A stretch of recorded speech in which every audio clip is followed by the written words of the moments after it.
All right, gateway in the Xfinity car. So I'm gonna go 16 or 14 to 1. Sorry, I don't like 16 at gateway, and then plus 6 offset and 60 brake bias. But that's all. That's just what I do.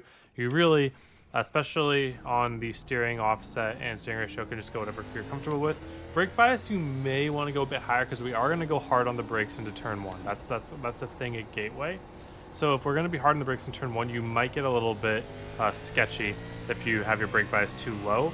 But what you get back is you get a better rotation under braking in turn 3 and 4, and in the middle of 1 and 2 as well. I don't think first lap is going to work, but we'll try to see how cold tires are in this car. Cold to cold tires. Yeah, so cold.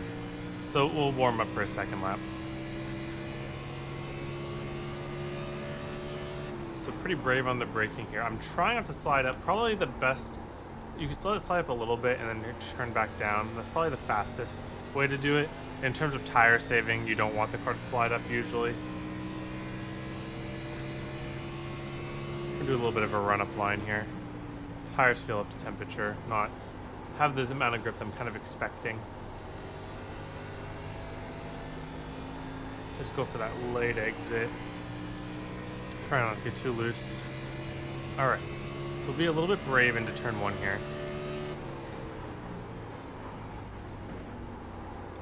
So let's slide just a little bit, and then pivot, rotation. Good. Don't think downshifting is good there. Sometimes in the trucks you can downshift, but the fourth gear is too much here to downshift. And trail brake into 3. And we're just gonna let it slide up just a little tiny bit and then bring it back down. Just for the qual. There we go. All right.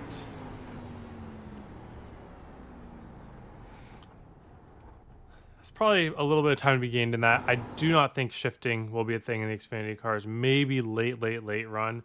But if that's what you guys were thinking, you can get some time. I would recommend not shifting. So turn one into here. Hard braking, and the reason that we can do hard braking is because I'm going to be braking early enough so that I can brake in a straight line.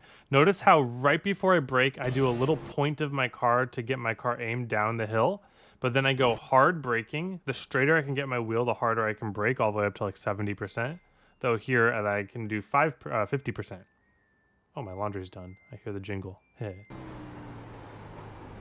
And so as you start to turn your wheel down this hill, it's still try to keep it straight most of the way through, and then only really start to turn your wheel once you want to lock your car into the bottom. There'll be some rough spots, and the straighter you can keep your wheel through these rough spots, the better you're going to be.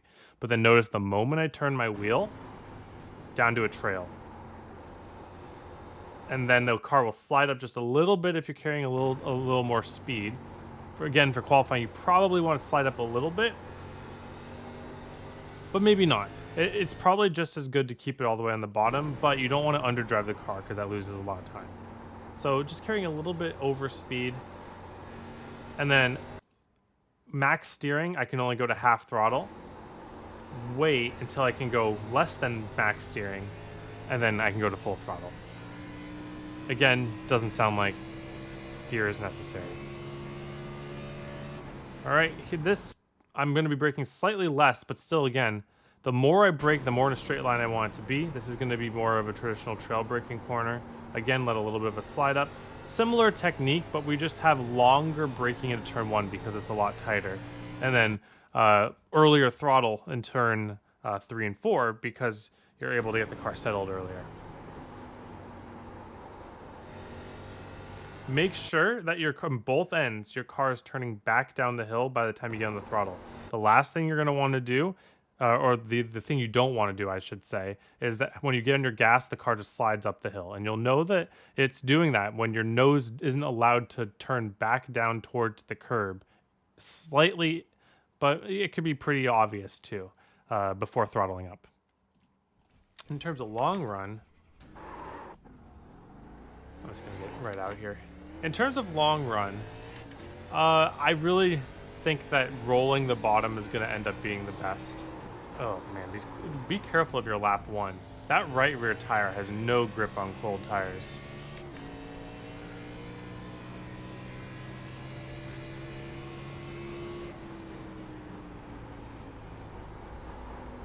Yeah, zero grip. Yeah, off. Maybe even do a little bit of tire heating, on the outgo, like little swervy swerves. You know, because that right rear is insane on when it's cold. There's no grip in it.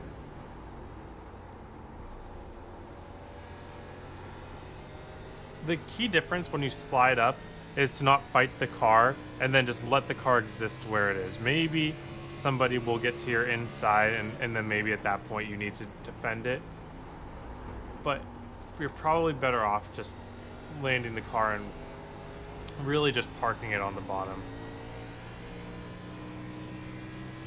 So I'm going to brake a little bit earlier here into turn 1, and I'm really going to get the car to stick down at the bottom. So I lose a little less than a tenth on entry. And see how the car will just stay at the bottom? And I get some of the time back. It's a little slower, but we save tires there because we're not sliding the car up the track and using the rubber to pivot the car back down. We're really just letting the car settle at the bottom. Here, I broke a little bit late, so I had to do the slide up. But again, if that happens, you just don't fight it. Don't go for the lap time gain where you just force your car back down the hill and gain that time back, because you're going to lose the tire. You're basically trading time for tire once you do that. So let's see here. Very hard to get to the bottom in this combo. This second groove honestly feels a little bit more comfortable in 1 and 2. And that might be what it is in terms of long run, but I don't know. Gateway just feels like a bottom track to me.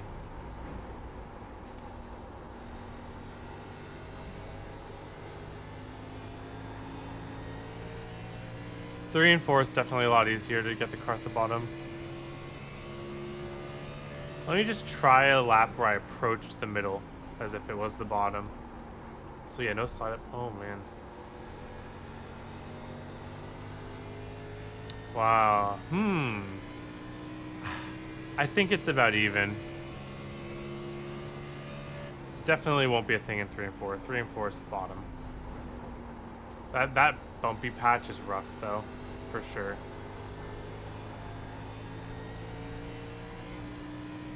Don't get too early on the throttle in turn 4. It's going to be very easy to throttle early because you're not expecting the corner to go that long, but the corner is longer than your typical 1.5-mile corner. So you can't just go off of your kind of intuition Charlotte timings. You really got to wait until you are actually at that exit because it's going to be a little bit longer than you expect.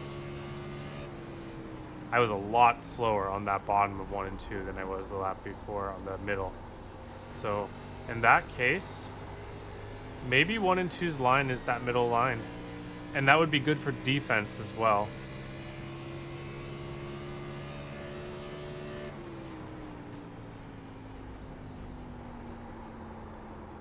A little bit of a slide up. Yeah, just look at the run it gets off the corner.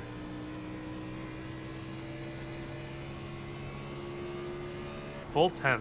Yeah, I would. Burning the bottom just seems too dangerous, especially early run when everyone's in a pack in 1 and 2. I might recommend, actually, yeah, just go back up in 3 and 4.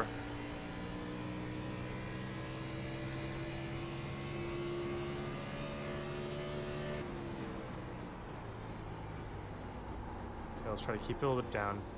Yeah, that's even better. Yeah, that's the line for a long run, for sure. The bottom just it doesn't get it done, especially in the context of fighting for a position. All right. I've made up my mind on that then. And let's see if I was able to get the tire semi-even. Probably a little bit of right front extra wear there. No, a little bit of right rear. It was a little bit of sliding, but you can definitely get them even then if you're running these lines. All right. Thank you all for watching. Hope you have a wonderful day. Hope to see you all on the track.